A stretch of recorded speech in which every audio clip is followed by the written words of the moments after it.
the true story of why I got interested in China is a little bit sort of impolitic in the sense that, well, it has to do a lot with Tiananmen Square. I mean, I got to college, I was a political science major at Harvard, and I was studying contemporary Chinese politics, and here was this event, this moment. It only happened 6 years earlier, because I'm 100. But it only happened 6 years earlier, and it was this unbelievably dramatic event.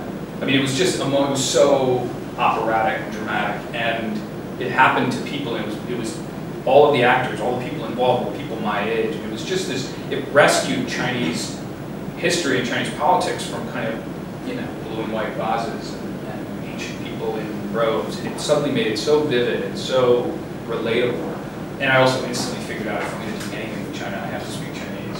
And that's one of those things. I don't know if people get this if they start studying, you know, French literature and they have that moment. That was the thing about China. It just felt like there was this scrim that was between me and China, and I had to decode it somehow, and that's where the language came from. So really, by the time I got to China, I really did have this, just a fascination with the place. And I worked elsewhere later. I worked in the Middle East and so on, as you mentioned. And I think, you know, I studied Arabic for a while, but it never grabbed me quite the way that China does. And I think there's a few reasons. China, after all, is in so many ways, you know, look, the United States is very friendly with Saudi Arabia, but we actually have very little in common in a kind of basic sense. Look, China is a civilizational culture. It sees itself, it's a continental place.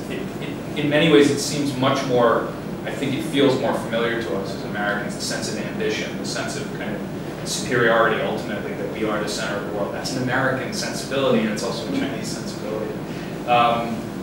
And I think I was fortunate that I was getting involved at a time where China was beginning to claw its way out of its own history, and that was just an intoxicating